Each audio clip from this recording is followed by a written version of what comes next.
September the 11th, enemies of freedom committed an act of war against our country. Americans have known wars, but for the past 136 years, they have been wars on foreign soil, except for one Sunday in 1941. Americans have known the casualties of war, but not at the center of a great city on a peaceful morning. Americans have known surprise attacks, but never before on thousands of civilians. All of this was brought upon us in a single day, and night fell on a different world, a world where freedom itself is under attack. Americans have many questions tonight. Americans are asking, who attacked our country? The evidence we have gathered all points to a collection of loosely affiliated terrorist organizations known as Al-Qaeda. They are some of the murderers indicted for bombing American embassies in Tanzania and Kenya and responsible for bombing the USS Cole.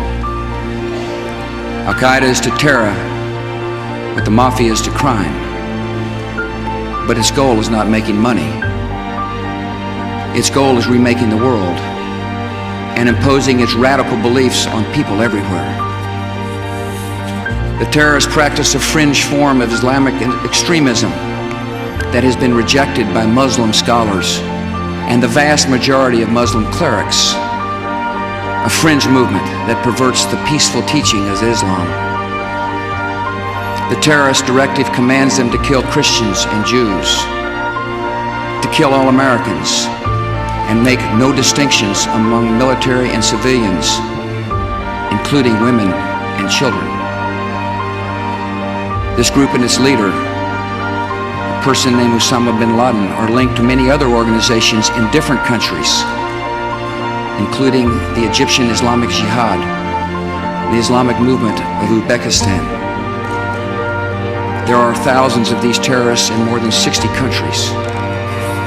They are recruited from their own nations and neighborhoods and brought to camps in places like Afghanistan, where they are trained in the tactics of terror.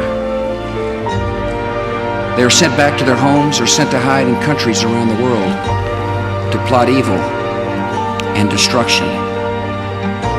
The leadership of Al-Qaeda has great influence in Afghanistan and supports the Taliban regime in controlling most of that country. The United States respects the people of Afghanistan. After all, we are currently its largest source of humanitarian aid, but we condemn the Taliban regime.